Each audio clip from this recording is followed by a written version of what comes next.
আসানসোল পৌর নিগমের সাফাই কর্মীদের বেতন বৃদ্ধির দাবি এবং ইএসআই ও ইউনিফর্ম সংক্রান্ত সমস্যাগুলির সমাধানের জন্য আজ কংগ্রেসের পক্ষ থেকে ধর্ণা ও সমাবেশের আয়োজন করা হয়।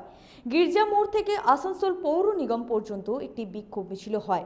এই আন্দোলনের নেতৃত্ব দেন কংগ্রেস নেতা শাহ আলম সহ সাফাই কর্মীরা। এই আন্দোলন থেকে কংগ্রেস নেতা শাহ আলম হুঁশিয়ারি দেন, যদি তাদের দাবি পূরণ না হয় তবে তারা বৃহত্তর আন্দোলনে যেতে বাধ্য হবে। পৌর নিগমের বিরুদ্ধে সিবিআই তদন্তের দাবিও জানায় তারা। আসানসোল মিউনিসিপাল কর্পোরেশনের আন্ডারে সাফাই কর্মী হোক, চাই জল বিভাগ হোক, চাই সমস্ত যারা ক্যাজুয়াল ওয়ার্কার আছে, তাদের একটাই দাবি, এই দুর্মূল্যের বাজারে যেভাবে জিনিসপত্রের মূল্য বৃদ্ধি হয়েছে তাতে তাদের 347 টাকা যে হাজিরি পাওয়া যায়, সেই হাজিরিতে তাদের পরিবার প্রতিপালন করা সম্ভব হচ্ছে না।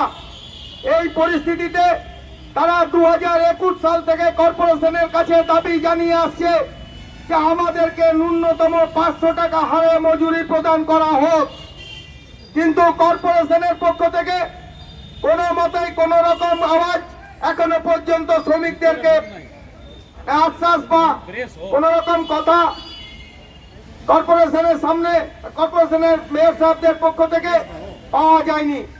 আসানসোল থেকে সঞ্জয় যাদবের রিপোর্ট, 99 নিউজ বাংলা।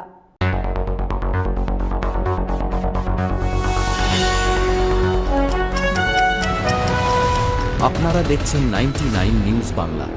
বদলাবো আমরা।